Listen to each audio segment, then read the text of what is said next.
Tudo bem? Antes de começar seu podcast, eu queria te pedir alguns favores. O primeiro é para se inscrever no canal. Deixa o seu like. Assim, vamos saber que você gosta deste conteúdo. Faz um comentário aqui embaixo para nós. Sugestões são sempre bem-vindas. E por último, clica lá no sininho na página da Pump. Assim você vai ser lembrado do seu podcast preferido. Agora sim, o seu podcast já vai começar.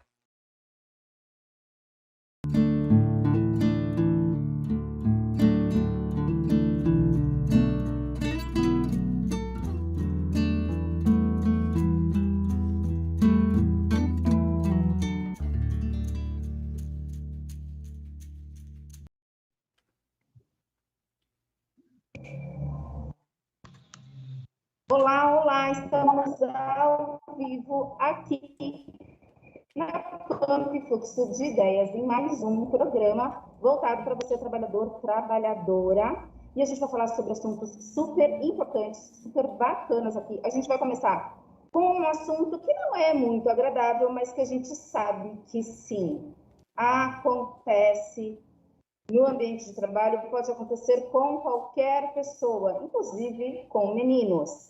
Esse é o Trabalhador em Pauta, eu sou Ive Fávero e vou ajudar aqui nesta conversa essa noite. Vamos falar nosso primeiro assunto sobre assédio sexual e para isso temos um convidado especial que é o Gustavo Valles.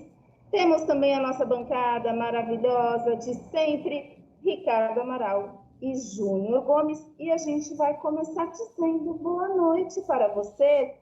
Vou começar com o nosso convidado mais do que especial, doutor Gustavo. Hoje estou no meio de doutores, engenheiros, olha que coisa linda. Doutor Gustavo, tudo bem? Bem-vindo, boa noite. Boa noite, Ive, boa noite a todos. Muito obrigado pelo convite, uma honra poder participar do programa. Vamos adorar ter você por aqui. Ricardo Amaral, tudo bem com você? Tudo jóia, Ive. Dá boa noite para meus companheiros de bancada, boa noite, Júnior, boa noite para o nosso convidado, Gustavo, e boa noite para todos que estão nos assistindo, né?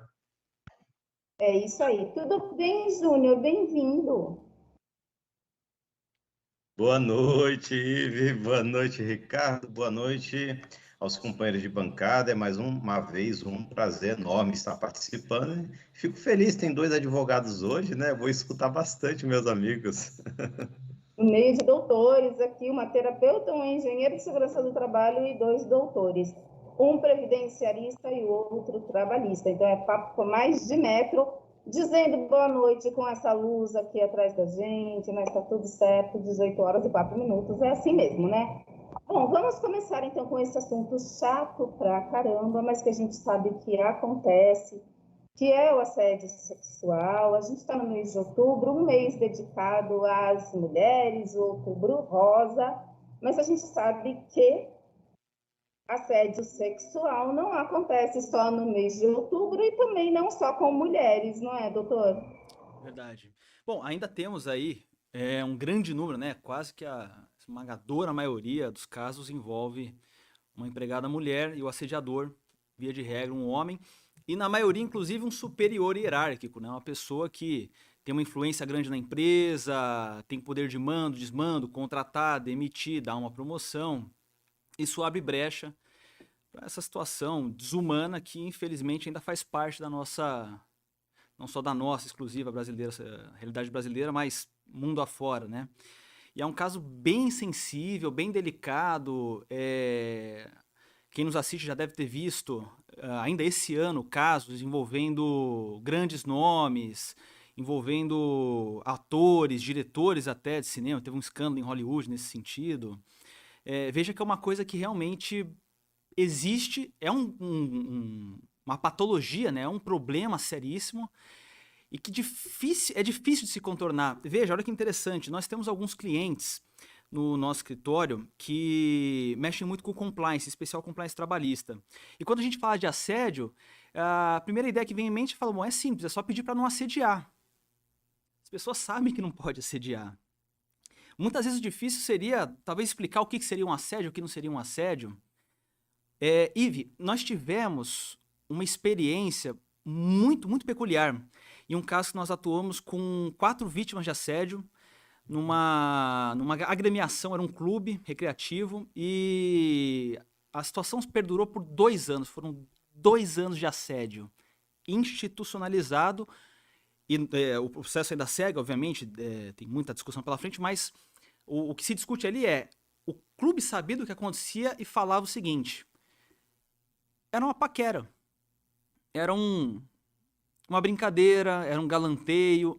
Muitas vezes o assédio sexual ele passa como uma brincadeira, como um ambiente leve, descontraído, que permitia aquele tipo de interação. E por trás dessa aparência a gente tinha, nesse caso, 4 vítimas que suportaram por 2 anos essa tortura e chegou no final, as 4, com... E são sintomas típicos de quem sofre assédio, em especial assédio sexual.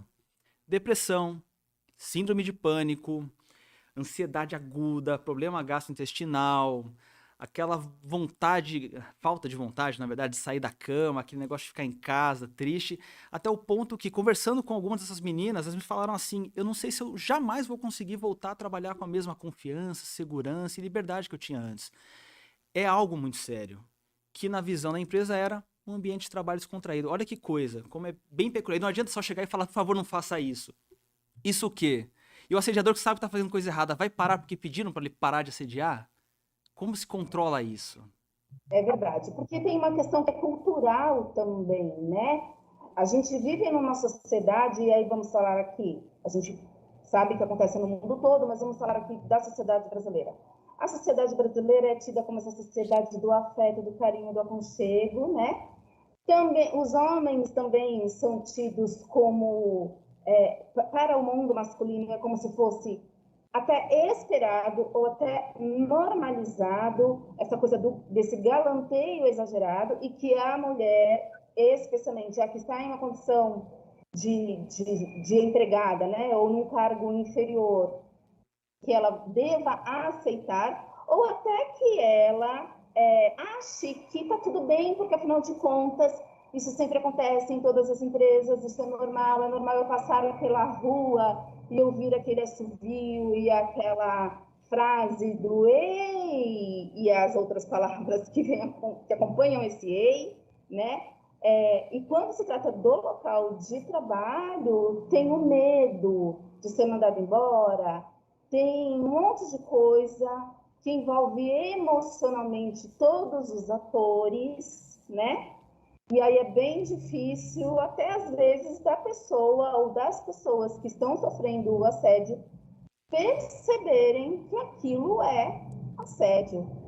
Ricardo, eu vou passar para você, porque você também deve ouvir bastante relatos, né? Muitos relatos envolvendo essa questão das pessoas também se sentirem confusas. E assédio sexual, sim, é crime, aliás, artigo 216 do Código Penal, né? Vamos lá, né? Dar novamente boa noite a todos. É um assunto chato, né? A gente aqui no escritório já, né, sim, ouvimos vários casos, né? Infelizmente ocorre. É uma situação que é bem simples, né? Como o doutor estava explicando, nosso convidado agora há pouco, acontece o assédio quando você tem uma figura superior hierarquicamente, né? Fazendo esse galanteio ou essa paquera, né, dita, com alguém inferior hierárquico numa mesma empresa, né?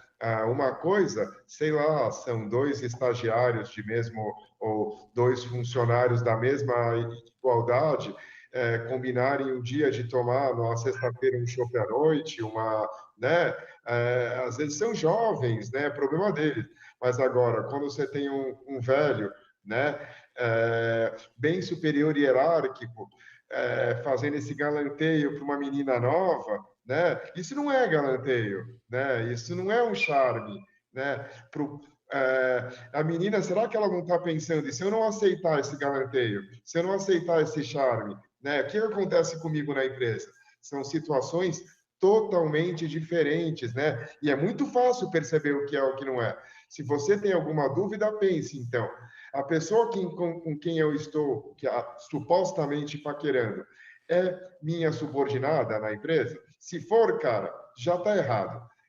Ela teria problema de recusar esse meu galanteio? Seria um problema para ela? Cara, se chegou nisso, é completamente errado, é completamente fora de função, e como foi alegado aqui, gera uma série de questões pessoais, né, para a pessoa que está sofrendo esse assédio, que podem sim levar a questões médicas e psiquiátricas. A pessoa pode sim, em muitos casos, a gente atua aqui no escritório, de afastamento do trabalho pelo INSS, até com doenças profissionais ligadas ao assédio, a esse problema. Então, o que para talvez esse senhor possa parecer, né, um galanteio, um charme, às vezes para ele está até sendo educado e engraçadinho, pode ter alguém sofrendo, alguém ficando doente com isso, cara. Então,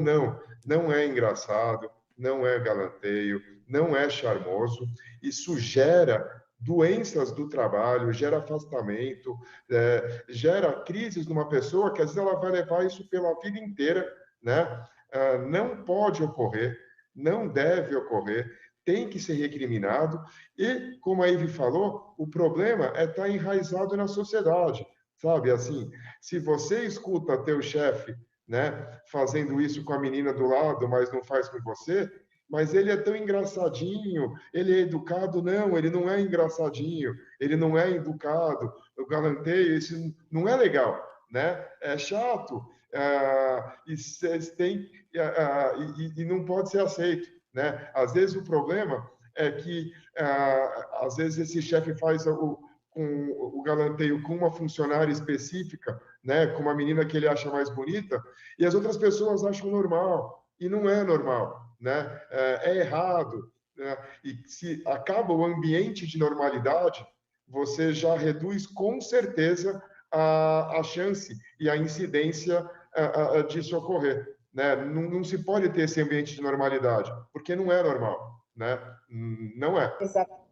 Não é normal. E a gente também vai falar daqui a pouco sobre os tipos de assédio sexual, porque normalmente a gente acha que é um único tipo e que ele vai acontecer, que é o que a gente está até abordando aqui, que é o mais comum, né? Que é o que a gente chama de assédio sexual, que é por chantagem, que é aquele em que o superior hierárquico tem a sua vítima que tem um cargo menor, né? E aí ele pode, por exemplo, pedir favores sexuais em troca de melhores condições de trabalho, ou melhoria de salário, ou até não ser mandada embora aquela pessoa. Também tem aquele por intimidação, né? Que ele não é tão falado, mas é aquele que é praticado por colegas de trabalho, às vezes até de mesmo nível, né? Porque o que caracteriza, e aí os doutores podem falar melhor do que eu, mas o que caracteriza o assédio sexual, né? É aquela situação hostil, humilhante, repetidas vezes, em que você coloca a vítima, né, em xeque, em que você faz essas brincadeirinhas, esses tais galanteios que a gente está falando aqui, que não são nem brincadeiras nem galanteios, e que a pessoa, a vítima, ela fica intimidada, literalmente intimidada, né? Quando um colega chama o outro para tomar um chopp ou para tomar um café na esquina, não é necessariamente assédio sexual, mas pode se tornar, dependendo das cenas dos próximos capítulos, né? E antes de passar para o doutor Gustavo de novo, eu vou falar aqui com o Júnior, porque essas questões trazem a insegurança para os trabalhadores e para as trabalhadoras. Estou falando trabalhadores porque isso também influencia aos colegas de trabalho, e homens não é muito comum, mas também podem ser assediados sexualmente, ok? E isso pode, inclusive, colocar em risco várias pessoas no trabalho, dependendo da atividade exercida, não é, Júnior? Bom, desculpa, falhou aqui o áudio. Mas perfeito, como meus colegas colocaram, sou completamente a favor e vamos dentro da mesma linha de pensamento. Vê como uma situação completamente complicada e a gente pega algumas vertentes que acaba sendo acondicionado dentro dessa triste realidade que estamos vivenciando. Como você mesmo falou, existe vários tipos de assédio, né? Então a gente pega o assédio sexual, tanto é para o homem para a mulher, o homem para com a mulher, tanto a mulher para com o homem. Eu tive um caso não, de um amigo meu que acabou participando. Ele é professor, assim como eu. E recebeu assédio, tudo bem que não era no ambiente de trabalho, era o ambiente de trabalho dele, porém não era com uma colega de trabalho, sim com aluna, né? Então, teve um caso, acabou, cedeu à pressão, né? E acabou quase prejudicou a sua família, né? Então, assim como acontece dois funcionários, assim acontece com pessoas fora também. Mas um ponto assim que eu queria até colocar, outra parte, essa última que a Ivy falou, de o assédio em relação a funcionários, né? Eu tive diversos problemas, até pelo nível de conhecimento, nível de hierarquia das pessoas, ou a capacidade técnica e intelectual de cada um, que cada um é diferente um do outro. Temos funcionários que temos uma capacidade um pouco menor de entender as coisas, o seu tempo de estar absorvendo aquele conhecimento e de estar praticando, né? E temos outros trabalhadores que têm uma volúpia muito maior para aquilo que está sendo desenvolvido. Muitas vezes estão até no cargo de chefia, estão no cargo de liderança. Então, a falta de você perceber quais são os limites, né, do que você deve cobrar, o limite de cada um, muitas vezes você acaba assediando de uma forma, assediando moralmente, né, forçando, levando para um processo de xingamento, um processo de inferiorização da pessoa em relação ao trabalho. Eu já tive casos no qual já adverti encarregados perante essa situação, supervisores, já tive que conversar com engenheiros, no qual fez assédio moral em relação aos seus subordinados, de uma forma muito agressiva, de uma forma muito dura e difícil. Um dos colaboradores que acabou sofrendo esse assédio, né, eu lembro claramente que era um caldeireiro, ele simplesmente entregou, chegou lá para mim e falou assim, ó, me demite hoje, se tu não me demitir, eu tô indo embora. Eu falei, mas por que aconteceu? Aí falou do caso que aconteceu com o supervisor, que xingou, que falou e tal. Aí tive que trabalhar para poder reaver toda aquela situação. Então, existe. Só que algo que eu queria colocar, voltado ao trabalho, a gente tem as normas regulamentadoras. E tem uma lei, que é a Lei 14.457 de 2022 agora, instituiu dentro da CIPA, NR5, né, uma obrigatoriedade de tratar o assunto de assédio. Então, isso é um assunto novo que surgiu agora. Então, eles iniciaram com o assunto de assédio sexual, porque era algo que estava mais em evidência em relação ao mundo trabalhista, né? Como o Ricardo, como o nosso convidado também colocou muito bem. Mas eles entraram com a parte de assédio sexual, mas, porém, de outras formas de violência nas atividades de práticas relacionadas à atividade de trabalho. Então, para a gente ver como estamos avançando, e se teve que incluir de forma de lei, dentro de uma obrigatoriedade da CIPA, para nós verificarmos o quanto está tendo casos, o quanto existe pessoas que estão sofrendo com isso, né? E eu sei que estendi um pouco no horário, mas só para poder trazer mais um. Olha, eu estou dando treinamento de primeiros socorros, combate a incêndio, mas vamos pegar a parte de primeiros socorros, para você ver que isso está tão entrelaçado. Hoje, quando eu vou fazer o treinamento em relação à RCP, né, a parte parada cardíaca, parada respiratória, o treinamento que eu dou em relação um homem para com um homem é uma situação.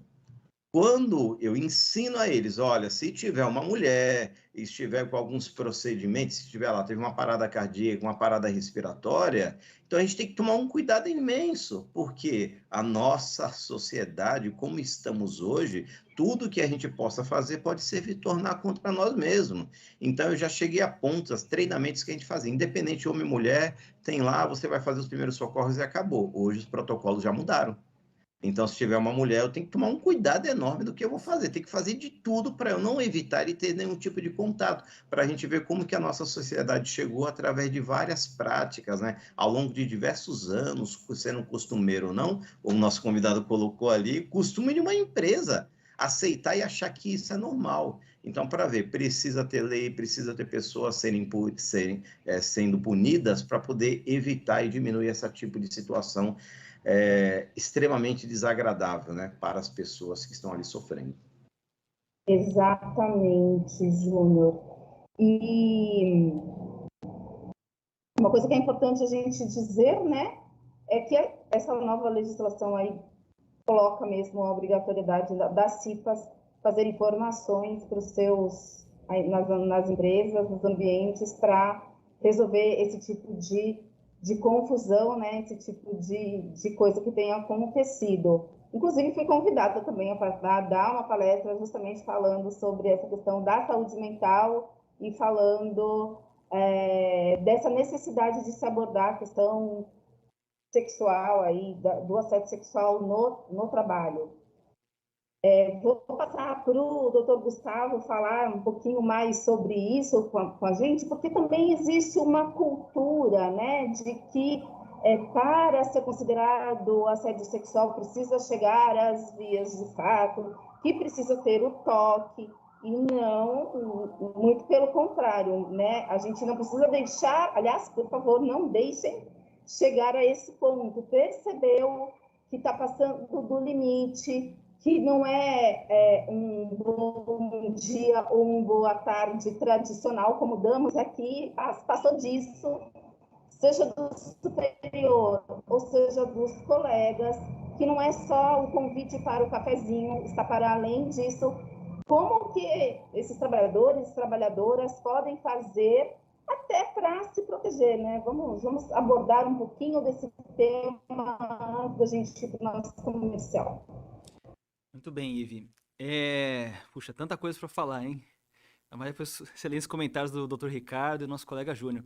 Júnior, você vê que coisa. Estava acontecendo um assédio moral no ambiente de trabalho que o senhor tinha tanto acesso e aquilo passou até o ponto que chegou. E essa é a maior dificuldade da empresa controlar esse aspecto do ambiente de trabalho. O bem-estar e a dignidade sexual faz parte do meio ambiente de trabalho, né? Tal qual a ergonomia. Ergonomia, saúde, enfim. A ideia, primeiro respondendo com relação a isso, a ideia de se combater o assédio parte daqueles 3 pilares do compliance: detectar, prevenir e, se ocorrer, remediar. Os 3. A maior ferramenta que as empresas usam para identificar e prevenir, para que não chegue ao ponto, como a Ivy falou, não chegar ao ponto de se tornar já algo consumado, grave, né, com tanta repercussão, é permitir que qualquer vítima ou testemunha, e é muito importante falar sobre isso, a forma como se faz prova sobre o assédio, que normalmente é algo furtivo, né, algo bem mais discreto, mas permitir canais dos quais os trabalhadores possam se utilizar para fazer uma denúncia, para iniciar uma investigação dentro da sede da empresa, da organização. Por exemplo, canal de denúncia por e-mail, caixa de sugestões, como preferir. A denúncia, depois de recepcionada, é levada a efeito no sentido de virar um procedimento, uma sindicância, né, um procedimento investigatório interno. Chama-se o acusado, chama-se a dita vítima, chamam-se pessoas que por qualquer motivo possam ter conhecimento do ocorrido, então passa-se a investigar de fato o que ocorreu. De repente o assediador não sabia que de fato estava cometendo assédio. Aí falou, até que ponto que se configura? É nas vias de fato? Não. Não, qualquer ato, pode ser um simples olhar, pode ser uma perseguição, a pessoa fica sempre à espreita, com um olhar lascivo, com aquela presença, passa na mesa da pessoa, a pessoa não está lá, ele começa a pegar as coisas dela. Esse tipo de coisa pode configurar esse tipo de violência sexual. Muito bem. E a forma de se prevenir seria, em primeiro lugar, permitir que aquilo chegue ao conhecimento da empresa. Dito isso, as espécies de assédio. De fato, há o crime de assédio sexual que se configura, como o Dr. Ricardo muito bem colocou, quando um superior hierárquico se vale dessa condição para, mediante a intimidação, a chantagem ou até a promessa de ganho, no sentido de, olha, se você tiver comigo, você vai longe, se você ficar contra mim, eu te garanto que você não vai chegar a lugar nenhum. Né? A promessa de ganho, de promoção, de aumento salarial em troca de favores dessa natureza é suficiente também para configurar o crime de assédio sexual. saindo do crime, saindo do Código Penal, saindo da esfera penal, na esfera trabalhista, civil, de direito humano, de direito da dignidade sexual da trabalhadora, do trabalhador vítima de assédio. Pode gerar uma indenização, por exemplo, dano moral. Para que isso configure, basta que haja uma ação repetida, Ive colocou muito bem, de fato, não pode ser algo isolado. Algo isolado é ainda muito iniciante, muito incipiente, muito precoce para falar que, de fato, houve ali uma situação gravíssima. Mas é algo rotineiro, é algo que está sempre ali, a pessoa já vai para o trabalho receosa de se trombar com aquela pessoa e receber mais um tipo de avanço, repito, de qualquer natureza, gesto, palavras, toque, enfim. E aí, puxa, aquele constrangimento, aquele mal-estar, aquele nojo que causa na vítima é suficiente para o crime de assédio. O crime de assédio se aperfeiçoa, ele se configura pelo sentimento da vítima. O assediador pode achar e nem sentir que está assediando. Ele pode realmente falar, mas espera aí, eu fui educado a tratar os outros dessa forma, a ser gentil, a cumprimentar a mulher com a passada na mão no cabelo e um beijo no rosto, próximo da boca. Para mim isso é ser educado. Mas para a vítima é assédio, e para muita gente isso seria assédio, inclusive, é um comportamento extremamente inadequado. Considerando tudo isso, Ive, o que eu acho que pode servir assim como uma base para começar a discutir o que seria o mínimo, assim, um ambiente saudável, o mínimo a se fazer num ambiente dessa natureza seria o seguinte: ambiente profissional, ambiente de trabalho é para trabalho. É importante ser educado, é importante ser gentil, né? A integração da equipe influencia até na própria produtividade da empresa. Mas esses contatos muito mais íntimos, até para quem de repente tem um marido e uma mulher, um namorado e namorada no ambiente de trabalho, essa interação muito íntima no ambiente de trabalho não é muito adequado, não é profissional e dá brecha para que esse tipo de coisa ocorra. Um último comentário, aproveitando que o Júnior muito bem colocou sobre o assédio moral, que é um outro tipo de assédio, na internet tem gratuitamente uma cartilha excelente feita pelo Tribunal Superior do Trabalho, TST, falando sobre assédio moral no ambiente da justiça do trabalho, no ambiente do serviço público. E ela serve para toda e qualquer empresa. Muito interessante, eu lendo ela, eu aprendi, inclusive por coincidência do destino, hoje fiz uma audiência que envolvia uma denúncia de assédio moral por um dos temas que estava nessa cartilha e que eu não conhecia. O assédio moral pode se configurar até pelo isolamento. No caso, o filho do dono, nem o dono da empresa, nem o titular, o filho não se dava muito com uma colaboradora, ela cumprimentava, dava bom dia, ele virava a cara, perguntava alguma coisa e falava não sei, voltava a trabalhar, botava fone de ouvido, ele não falava com ela.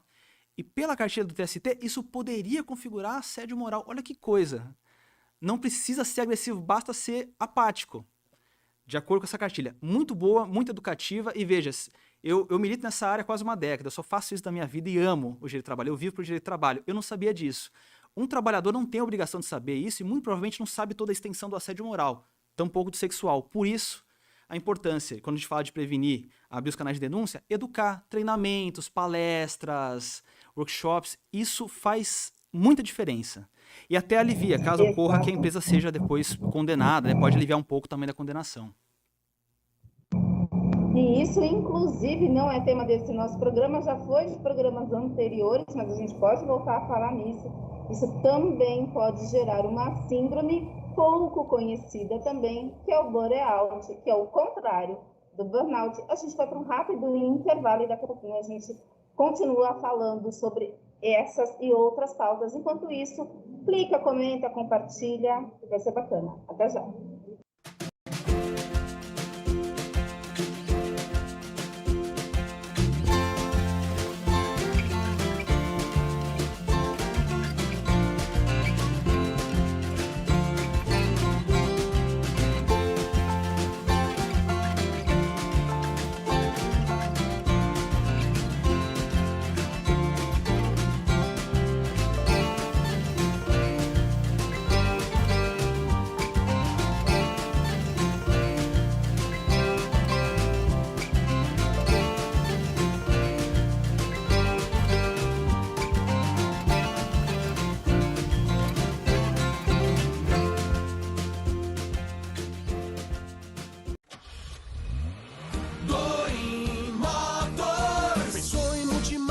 Pensou Doni Motors, zero e seminovos pra você comprar.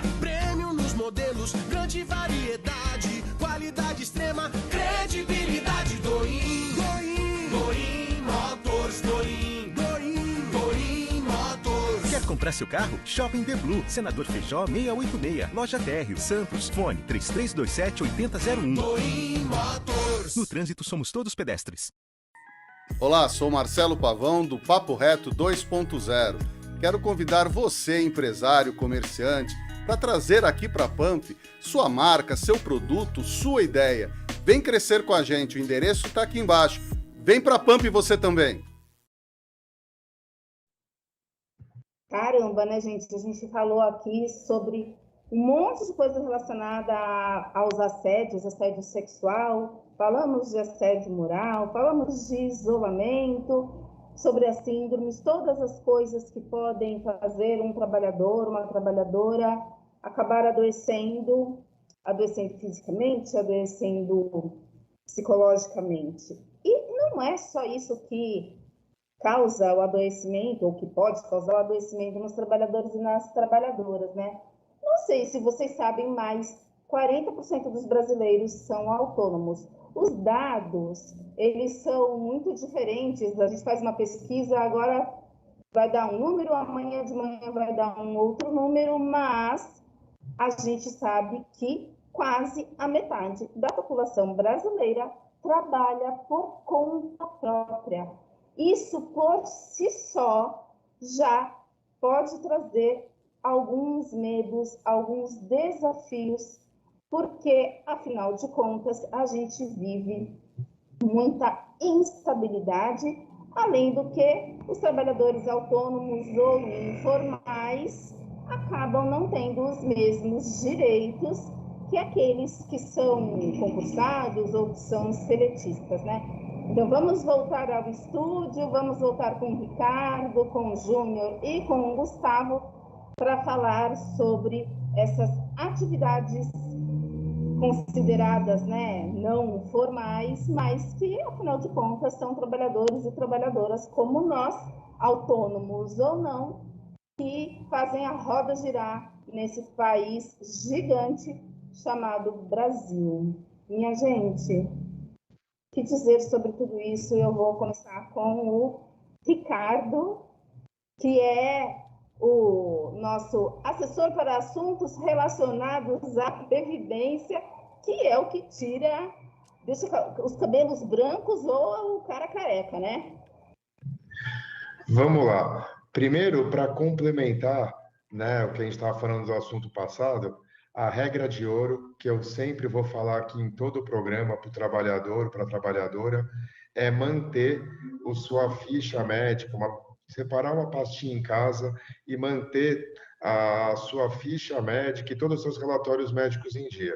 Se, infelizmente, né, a gente falou aqui toda a minha fala anterior foi condenando o assédio, o Júnior trouxe o assédio moral também, além do sexual, que é importantíssimo, né? E a gente falou tudo aqui condenando e as práticas para não ocorrer. Mas caso ele ocorra, caso você venha a sofrer com isso, você tem que manter sua documentação médica em dia, porque é a única forma de você conseguir um afastamento, seja pela empresa, se for superior a 15 dias pelo INSS, de forma remunerada, né, para conseguir se tratar enquanto você se recupera. Esse assunto, né, eu acho que casa muito bem com o que a Ivy falou agora. Por quê? Porque as pessoas, né, estão, infelizmente, é o famoso termo da pejotização, né? Daqui a pouco não vai mais ter assédio moral dentro da empresa, porque a empresa não vai ter mais funcionário, vai ser todo mundo, né, pejotizado, vai ser todo mundo, teoricamente, trabalhando dentro do mesmo espaço, às vezes para a mesma empresa, mas não vão ser funcionários da mesma empresa, vão estar todos trabalhando por conta própria, né, para a mesma empresa. Esses índices mudam muito, Ive, e são assim, até da forma como você vê, porque existem vários aspectos desse trabalhador por conta própria e desse aumento, né? Existe o aumento pela famosa pejotização, que é o trabalhador que está sendo, às vezes, demitido e muitas vezes recontratado para a mesma empresa, né?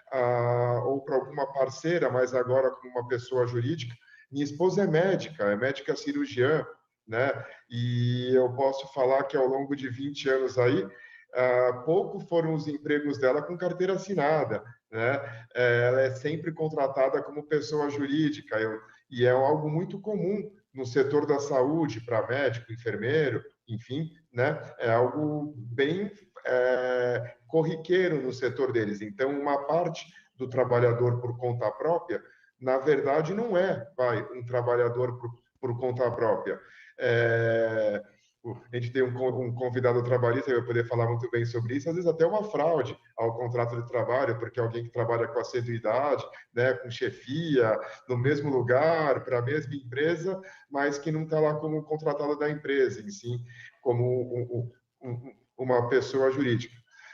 E tem o pior lado disso, né, que são aqueles trabalhadores, ainda às vezes com menor nível sociocultural, que nem a condição de criar um CNPJ, uma MEI tem, né? São aqueles trabalhadores, às vezes, muito pobres, que foram para a iniciativa por conta própria, né? Saíram do seu emprego, mas aí é o cara que infelizmente, está numa situação de muita dificuldade social, né? Porque é o cara que ele não criou uma empresinha, ele não viu uma chance de lucrar no mundo moderno, com a internet, nem teve que substituir o seu trabalho formal por um pejotizado. Mas é aquele cara que foi, infelizmente, demitido, perdeu a sua vaga no mercado formal e foi fazer qualquer coisa para conseguir se sustentar, né? Que não é exatamente um empreendedor, né? É muito mais um sobrevivente. E essa é uma parte grande, né? E muito grande desses trabalhadores por conta própria. Eu estava, antes de começar o programa, lendo uma reportagem aqui da Fundação Getúlio Vargas. Nos índices dela, a gente não chega a 40, a gente está perto de 30. Mas desses perto de 30, só 10% seriam de trabalhadores com CNPJ ou com uma MEI, que aí você tem que tirar a parte do que seria, na verdade, um pejotizado e o que seria um empreendedor, mas 20% não tem nada, né? E esse trabalhador por conta própria, que não tem um CNPJ, não tem uma MEI, não tem um escritório, não tem uma base, não tem nada, é um sobrevivente, cara, né? Infelizmente, você não pode colocar ele como empreendedor, não é. É alguém que está ali sobrevivendo, né? E é uma realidade muito triste da situação do país, porque é alguém que está sem direito trabalhista nenhum, né? E tentando tirar leite de pedra dia após dia, né? Porque o que ele consegue hoje é só para hoje. Amanhã começa a guerra, tudo de novo. Pois é, que coisa mais triste isso acontecer, né? Mas é o que temos e, infelizmente, precisamos pensar a respeito disso e agir para que a gente consiga, talvez, dar algumas dicas, alguns caminhos, algumas soluções. Não sei se a gente tem solução para isso, né? Porque depende muito também de políticas públicas. E a gente tem a pejotização, como o Ricardo falou, e temos a uberização também, que é outra coisa que tem acontecido bastante. Até em restaurantes, né, gente? A pessoa é PJ, como assim? A pessoa é PJ dentro de um restaurante?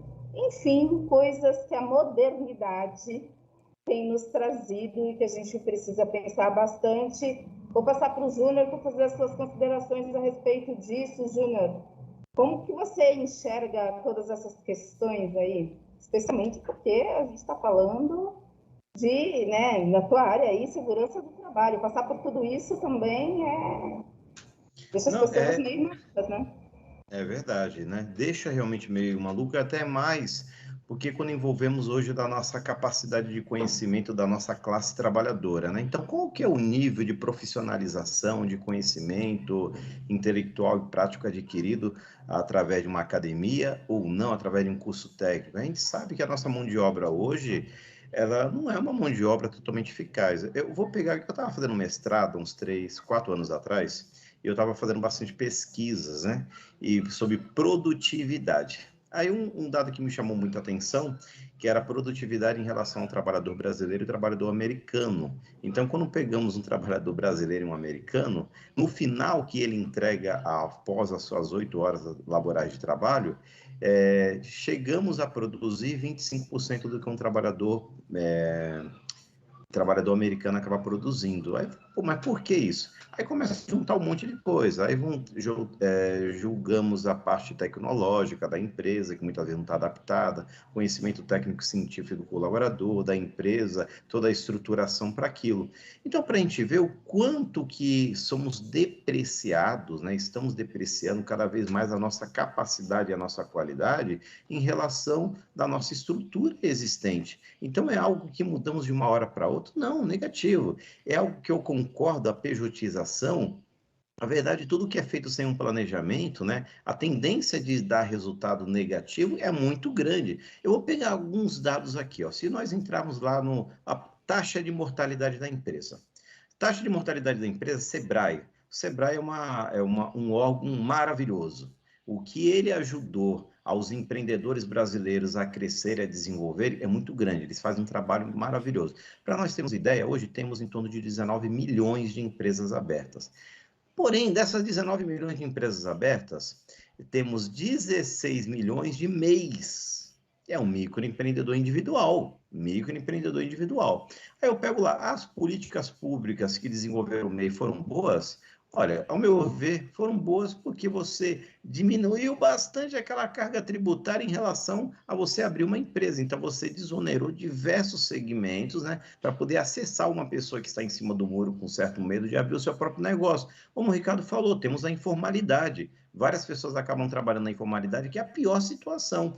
Então, entre você estar na informalidade e você ter um passo para uma pejotização, ou para você deixar aquele seu negócio atuante em relação à lei, temos um MEI que não se paga quase nada. Hoje você paga uma taxa aí de R$ 67, né? E você ainda tem um processo de aposentadoria, você tem uma certa seguridade. Não é a mesma que o seletista, mas você tem. Então você sai da informalidade, você pode aí ter um faturamento em torno de R$ 89 mil, né? Então, assim, só que aí voltando à taxa de mortalidade. Hoje a taxa de mortalidade das empresas, gente, é 29% as que sobrevivem, as que conseguem sobreviver dentro de 5 anos. Então, aquilo, eu pego a fala do Ricardo muito bem. O cara falou assim, olha, muitas empresas estão lá, não estão lucrando, estão sobrevivendo. Por isso que o próprio relatório a taxa que você vai tentar sobreviver. Então, diversos setores hoje, as empresas, para poder tentar utilizar e exprimir cada vez mais, né, essa capacidade de geração aí de renda, acaba o quê? Tirando o seletista, colocam uma pejotização, claro que tudo tem um limite, né? Mas procuram analisar esses certos limites. Eu pego o meu ramo hoje de trabalho, que está lá, ensino, faculdade. Muitas faculdades não está tendo mais professor seletista. Estamos sendo professores pejotizados.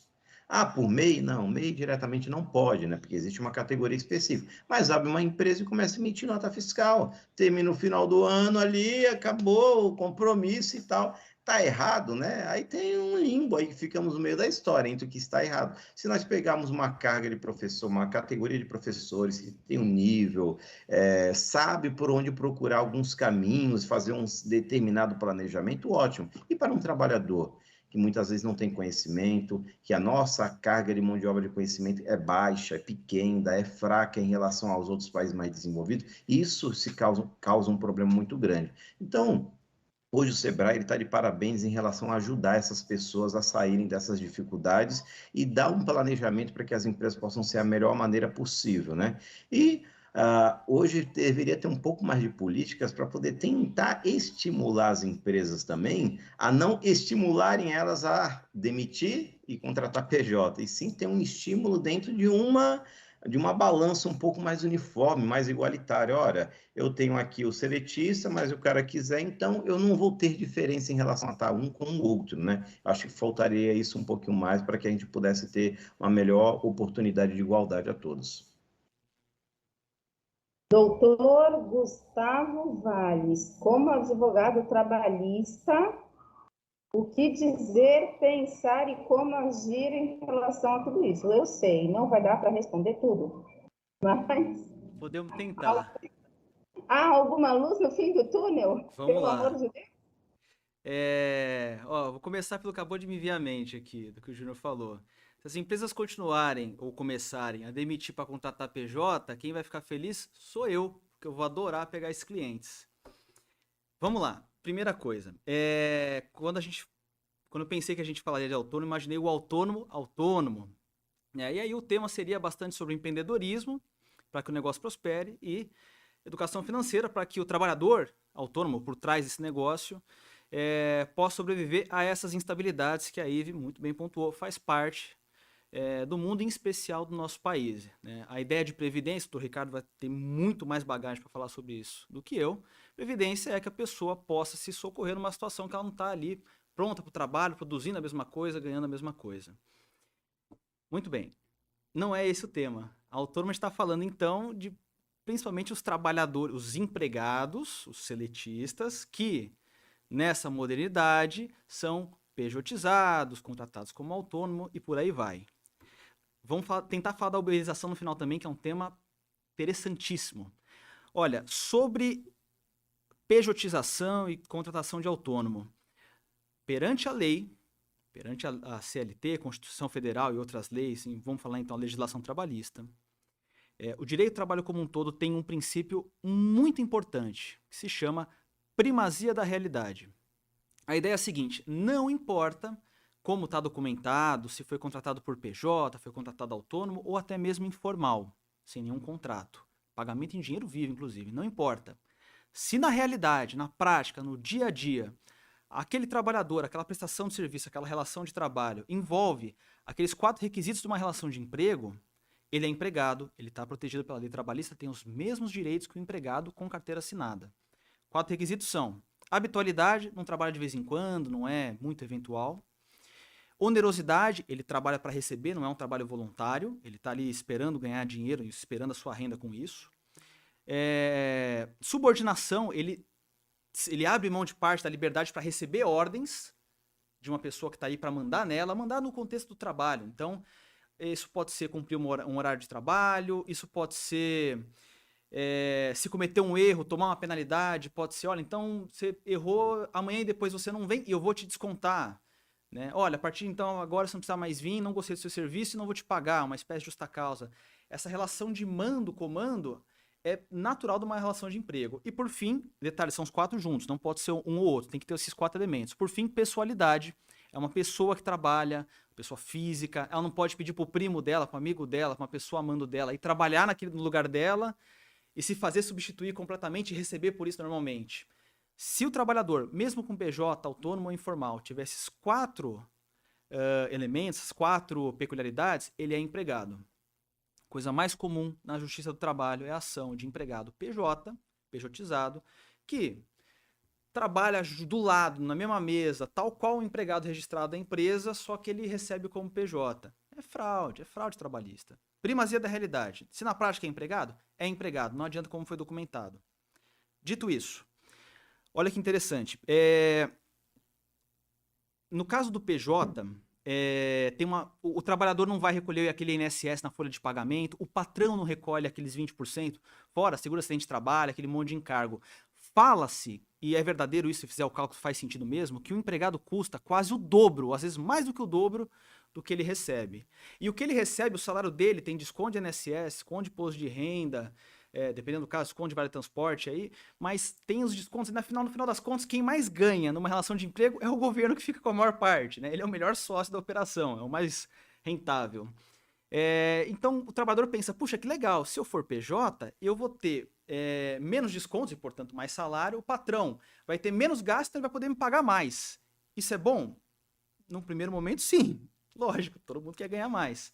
Por outro lado, voltando no âmbito do Dr. Ricardo, questão de previdência. Esse trabalhador, fora da proteção da lei trabalhista e da lei própria previdenciária, se não tiver uma vida regrada, ele pode se pegar amanhã inapto ao trabalho, um acidente, uma incapacidade laborativa, pode começar a entrar em depressão, entrar em burnout, inclusive, né? Um assunto que até foi abordado recentemente aqui. e não consegue mais trabalhar, precisou se aposentar, de repente foi mandado embora, o contrato foi rompido porque a empresa estava cortando gastos. Não tem fundo de garantia, não tem seguro-desemprego.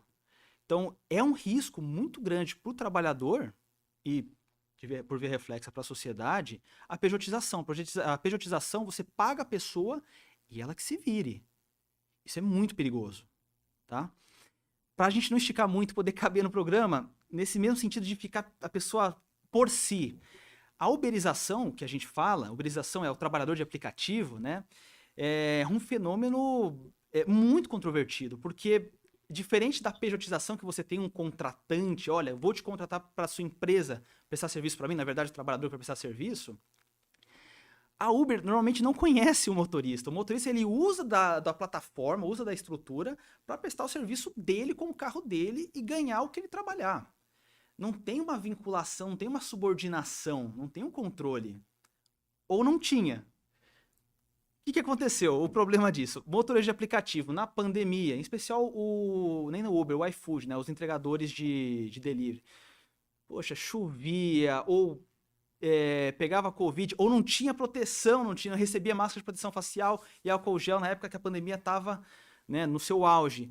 Como é que ele ia trabalhar? Quem que ia subsidiar isso para ele? Se ele não conseguisse trabalhar, como é que ele ia comer no meio da pandemia, no meio do lockdown? Isso foi um problema social muito grande que a gente teve que enfrentar.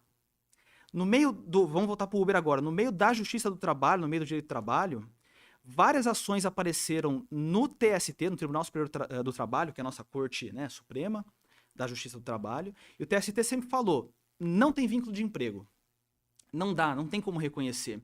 Tem até um voto do ministro Maurício Godinho Delgado, que é uma sumidade hoje, um dos maiores nomes de direito do trabalho, ministro do TST, que ele falou assim, ele falou, mas não constou do voto. Tem um colega meu da USP, falou, nossa, eu fiquei muito bravo com isso, que ele faz a pesquisa dele sobre isso e não tá ali no voto para ele poder usar. Ele falou assim, olha, no discurso, não no voto. Pela lei que a gente tem hoje, não dá para chamar de empregado. A gente tem que inventar uma outra lei, tem que chamar de outra coisa, mas tem que ter alguma lei nova para proteger esse pessoal. Não dá para deixar do jeito que tá. Essa era a posição do TST. Esse ano, alguns meses atrás, eu me surpreendi quando eu acordei. A primeira coisa que eu faço depois de abrir os olhos, né, viciado em direito do trabalho, é ler notícias, os últimos julgados que saíram, as últimas notícias do mundo da Justiça do Trabalho. Teve uma turma do TST que reconheceu o vínculo de emprego de motorista com a Uber. Aquilo foi revolucionário. Ainda está em discussão. Não foi pacificado. Foi uma turma, né? O TST tem mais de uma, obviamente.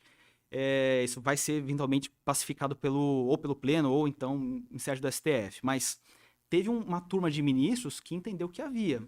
Mas por um detalhe peculiar, a Uber mudou a sua política de uso. Ela agora colocou uma regra aqui. Se o motorista ficar um tempo sem dirigir, ele fica suspenso da plataforma. Muito parecido como ocorre numa relação de emprego, quando o trabalhador começa a faltar injustificadamente, a empresa vai dar uma suspensão dele. E por causa dessa peculiaridade, desse detalhe do algoritmo do aplicativo, é que o TST falou, olha, achei a brecha que eu precisava. Vamos reconhecer como empregado. Por quê? Porque é empregado? Não, não é empregado. É muito diferente de empregado. Mas porque precisa ter proteção. Autônomo, PJ ou motorista de aplicativo e congêneros. A lei, ela é custosa, ela é complicada, claro, mas ela tem um motivo. O motivo é proteger o trabalhador. Se vocês verem na Constituição Federal, no primeiro artigo da maior lei do país, fala, fundamento da República, o motivo pelo qual a gente se reuniu fez um país. Foi, para dentre outras coisas, valorizar o trabalho humano. Valorizar o trabalho humano é proteger o trabalhador. Porque o trabalhador só tem a força de trabalho. A empresa oferece emprego, aceita quem tem juízo. Se não quiser, tem outros que querem no lugar dele.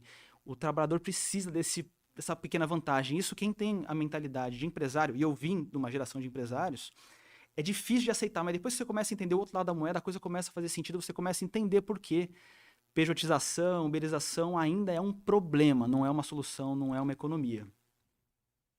Concordo em gênero, número e grau.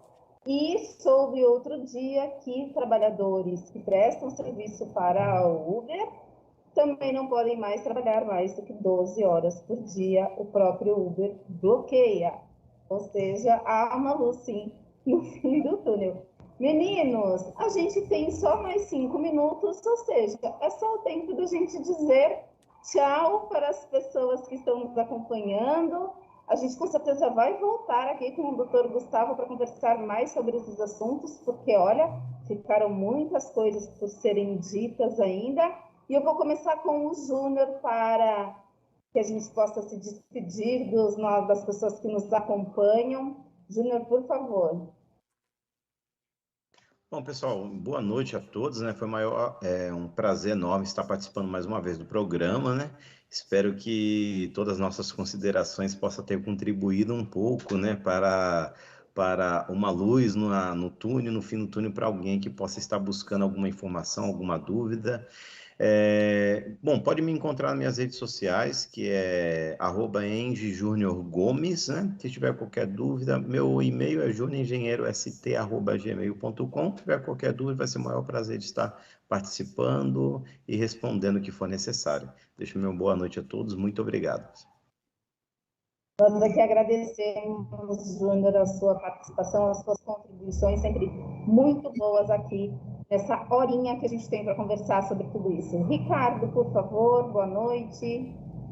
Boa noite. Antes de dar meu boa noite, eu vou ter que entrar um pouquinho sobre a parte do Uber, né?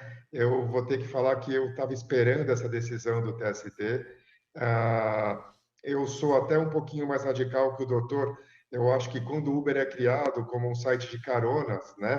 Um cara que nem eu, que vem para o centro todo dia de manhã e volta à noite. Eu poderia estar usando o aplicativo para dar carona para alguém, ser ecológico, tentar pagar minha gasolina, mas isso foi lá na criação. Hoje em dia, o cara entra para o Uber e trabalha 8 horas por dia, ele responde.